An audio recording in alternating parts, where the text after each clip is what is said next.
Welcome to Business Stories on Business Television Africa. My name is Roberta Ayalingo. Stories making headline.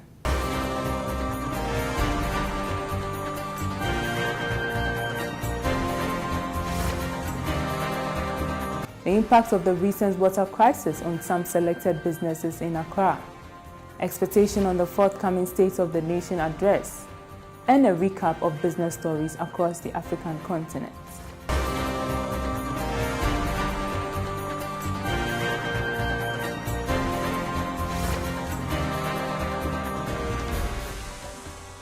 The water crisis, which hits residents in parts of the Western Accra, has forced many to walk long distances in search of the vital resource.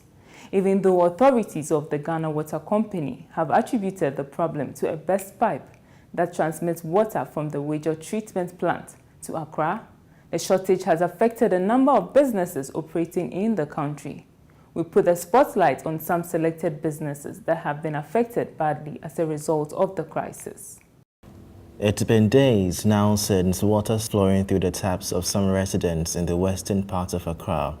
Times without water has not only affected homes but also businesses, especially food vendors who rely on water in running their businesses. Right opposite the Ghana Immigration Service, this development can clearly be seen. Food vendors here tell BTA how bad the situation is. I'm a cotopia. It's a many brave pass, Miniska. Omuaye. No more be mine, I want to send a dozen. I said you may be the Neocasam Graminis. What will be a name back line in Keba Bay Mian School? Or who are Uncle Joe Madina? You can imagine Madina, yes, or John Wavabi and a walk by Jackie. For what phone what tell you, Keba? Near me, Shamone, no, ni homo, no, about for any new. Napkin say ni be afa no so ni nu enwe bia na jalawa ona e wono jino ni yo shikati 3 o amegbele pipe ha wono o ya jawo because ni wo ho ne no jio shikawa fe no fi ano ye e top your water the yeduan pipe vantin top your water. The traders are noted that they may be forced to increase their prices if the situation remains the same. For this gentleman, the shortage has not affected the quantity of the food he buys, but rather said his daily routine has changed. There's like getting to 190. Even I'm a prayer cram, so I'm a cram now. Before me, just a coffee, via a coffee or chaton. So we be just before me PF, this is me like 3 economy 3 gallons. I see and some millions I used to. Yes, I am too much. Yes, I need D and I'm more consider a bet. Me, I'm to say, Muton, Sana, Mammy, we have our tone. So, but I'm saying, near dinner, we need a ton of the same wood price now, but we won't do it. But they be answered about none so complaining. It is soon some day, much power. Here in a washing bay, the situation is not different. Kwame is a senior worker at the bay. Although water supply here is mainly sourced from an underground tank, he says the water crisis has crippled a host of other washing bay centers which rely on the Ghana Water Company Limited for their source. The work we are doing right now, we spend a lot of water, you understand? So like, if you don't have a lot of water here, the work will not go well. So we do short water, at least we work from morning till afternoon around 12 to 1, then we shut off water. So we need to. Hairdressing salons are losing customers who prefer tap water to untreated water for their hair. Rashida, a hairdresser, tells BTA News how the walk away of her customers slowly cripples her once buoyant business.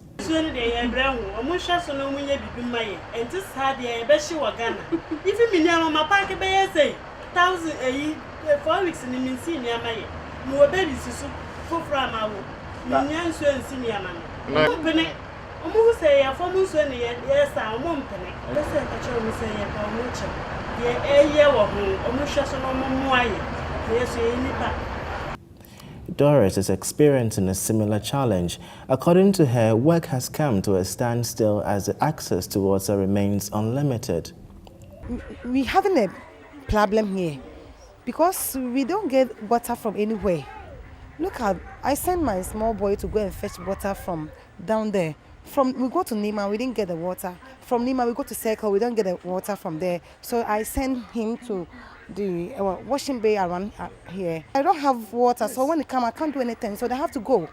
So now I can't do anything. Money is not and coming. Now the money is not coming. We are pleading for the government to help us because we don't know what.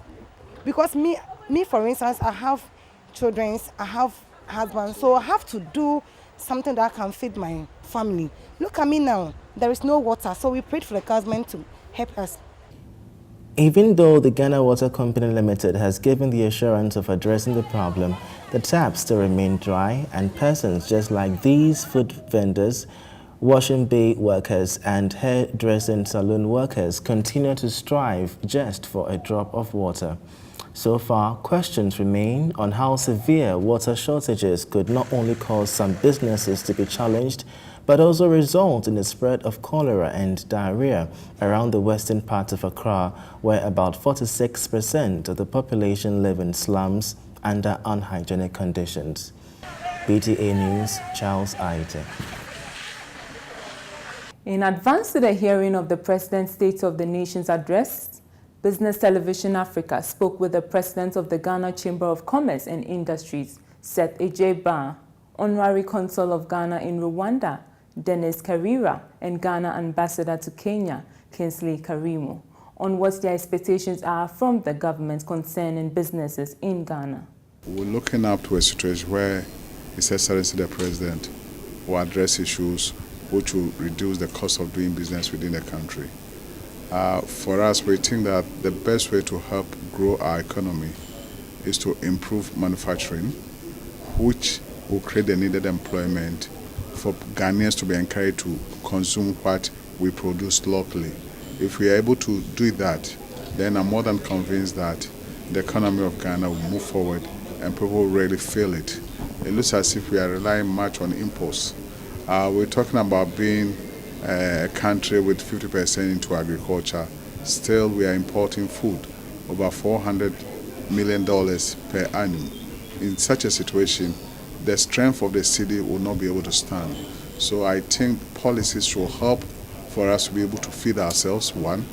Secondly, to be able to strengthen the local indigenous businesses who are into industry, so that we'll be able to produce what we consume locally and export the excesses. If we're able to do that, we should be on course.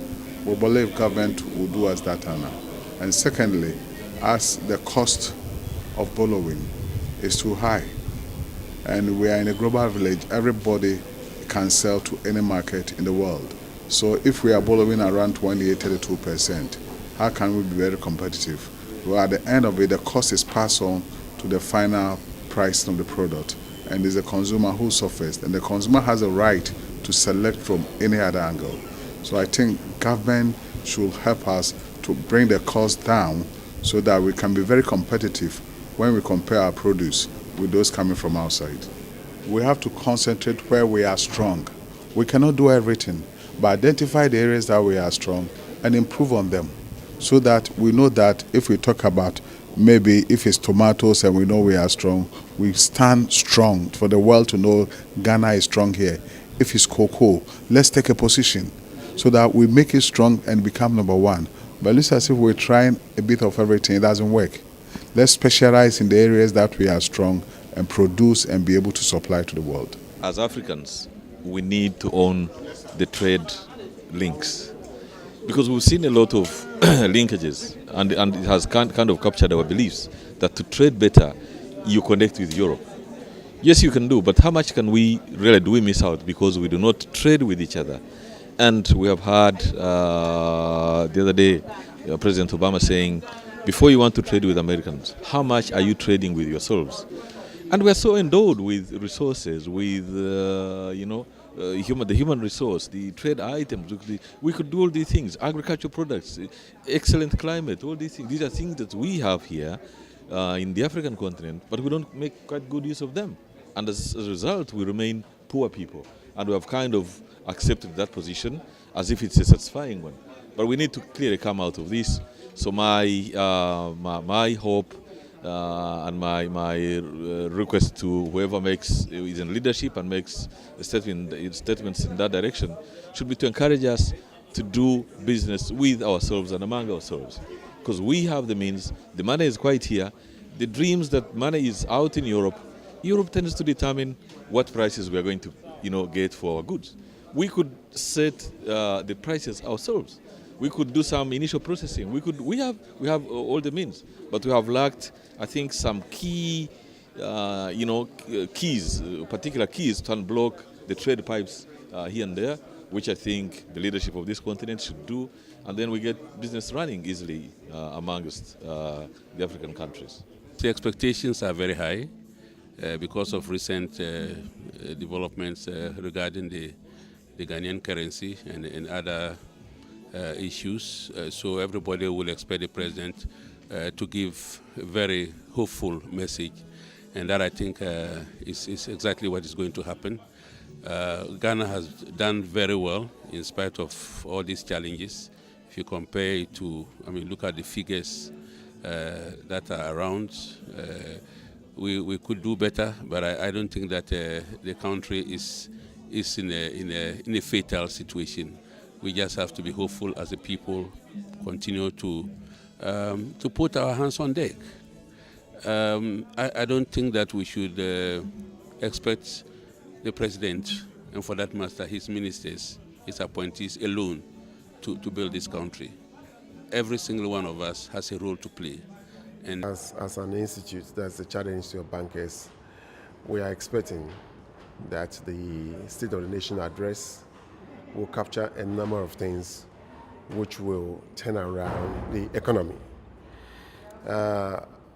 First of all, we are hoping that we'll have issues centering on the foreign exchange issue.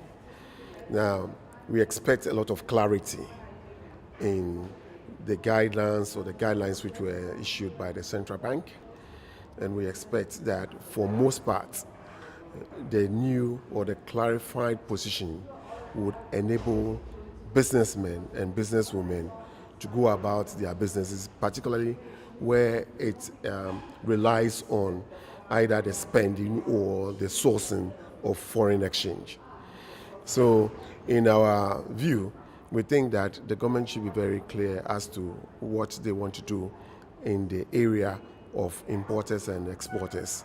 Now, we believe strongly that the export side of the business should be scaled up to enable us create this balance of payment, so that we won't have any situation where the supply side of foreign exchange would always be an issue. Now, once that is done, apart from increasing our export base, it will create a lot of employment in that area.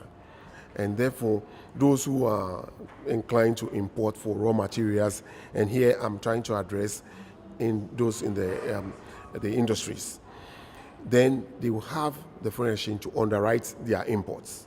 So we believe that this clarity should come in.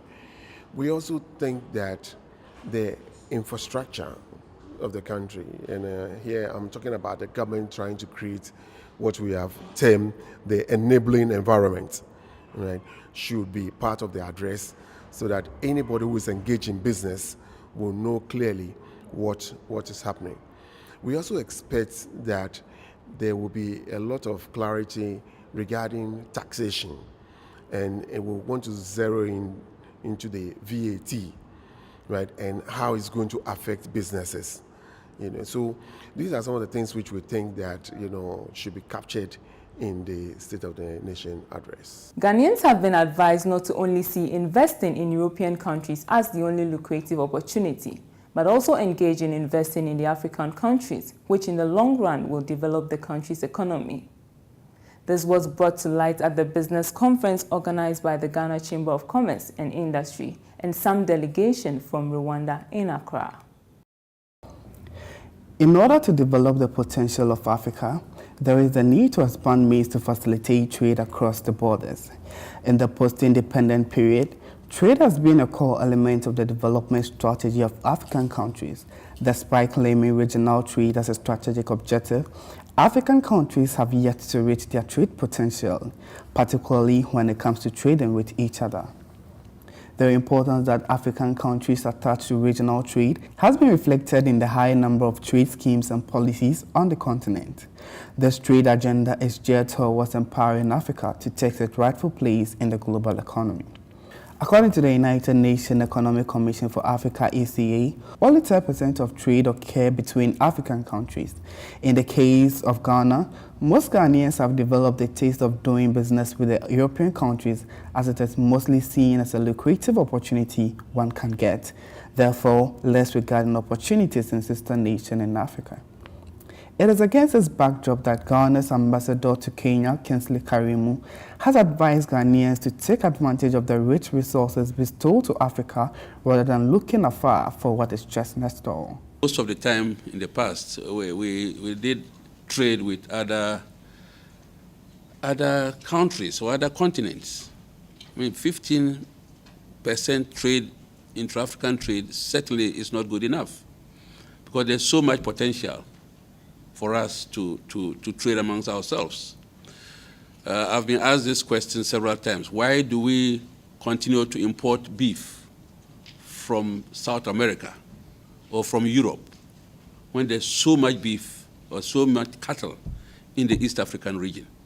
I mean, this is not a question that one can answer. I mean, it does not really, it defies logic.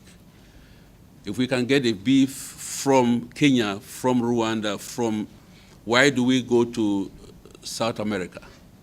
So these are some of the issues that we think that should be addressed, and government is focusing on trying to expand intra-African trade.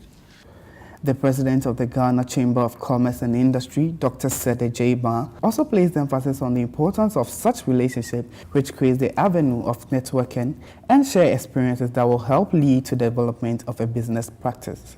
As Africans, the only legacy that we can give to the future generation is to find a way for us to integrate and do business.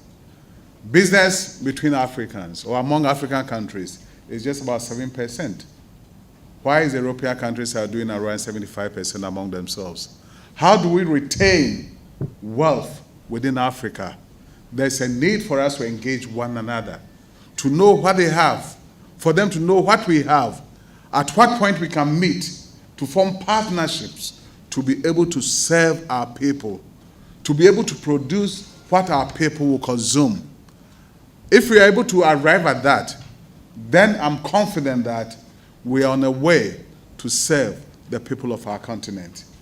It is for this reason that the Ghana Chamber of Commerce and Industry, we are so happy to welcome our brothers from Rwanda, for them to come and have engagement with us, to see whether we can bless that engagement to be a married one, so that tomorrow when we see ourselves, we don't see them as our friends from Rwanda, but we see ourselves as Africans. As a first instant, we are Africans, and we are doing things to help the generation to come. We are doing things to help our continent. The conference also saw a presentation from both countries on investment opportunities for investors, as well as a signing of a memorandum by both countries. Trade facilitation among African countries is therefore the only way forward in developing the African continent. Prince Daniel Benson reporting for Business Television Africa. We now bring you a recap of business stories across the African continent. We now move to Tanzania, where low production capacity of coffee farmers in the country denies them opportunity to harness fully the global demand that could lead to increased income generation. Official figures from the Tanzania Coffee Board shows that the annual coffee production capacity is around 1 million bags compared to 50 million bags produced in Brazil alone. Estimates from commodities analysts over coffee output in Brazil ranged as high as 60 million bags of coffee for this year's harvest, though Brazil's government crop unit, CONAB, forecasted a crop of 46.5 to 50.2 million bags. For Tanzania to bring about impact into the global market, there is a need to enhance production capacity to at least 30 to 40 million bags annually, the situation that would see farmers' earnings increasing. He also trashed report that middlemen were taking the lion's share in coffee business. saying his transport cost of ferrying the consignment from production to the market has been slashing farmers' income. According to a recent survey, some Tanzanian coffee farmers may receive as low as 50% of the auction price for the coffee that they produce. More generally, it is estimated that coffee farmers receive an average 65% to 70% of the FOB price. The main consequence of this low share of income for coffee farmers is that coffee farming is currently not an economically profitable activity. Similarly, fluctuating coffee prices in the world market has been impacting negatively on the export earnings and contribution to economic growth. If price deterioration persists, revenues from the mainstream coffees are expected to decline as well, with the overall income into falling. If prices deterioration persists, revenues from the mainstream coffees are expected to decline as well, with the overall income also falling. Companies in the tobacco industry in Zimbabwe have launched an association aimed at curbing the deforestation which is being caused by growers of the crop in the country. Tobacco farmers are said to be causing massive deforestation, with over 20% of the country's forest already lost to the feners of tobacco curing. According to the Tobacco Industry and Marketing Board, the initiative was necessitated by the fact that markets are becoming increasingly sensitive to non-sustainable means of tobacco production. The tobacco sector continues to grow, with large numbers of new farmers registering to grow the cash crop. The board also noted that presently, more than 88,000 growers have registered compared to about 65,000 farmers at the same time last year. Out of the registered growers, 26,000 are new growers who have registered for the first time. Tobacco production has remarkably boosted the rural economy, providing jobs for hundreds of workers in the country, which has an unemployment rate of over 80%. Communal farmers have taken charge of tobacco farming in Zimbabwe and now constitute over 40% of registered farmers last year. Agriculture has always been a major part of Zimbabwe's diverse economy, along with mining, tourism, and manufacturing. Tobacco was always one of Zimbabwe's largest exports, accounting for a third of all foreign earnings, along with gold and other minerals. Thank you for watching Business Stories on Business Television Africa. My name is Roberta Ayalingo. Join me same time tomorrow.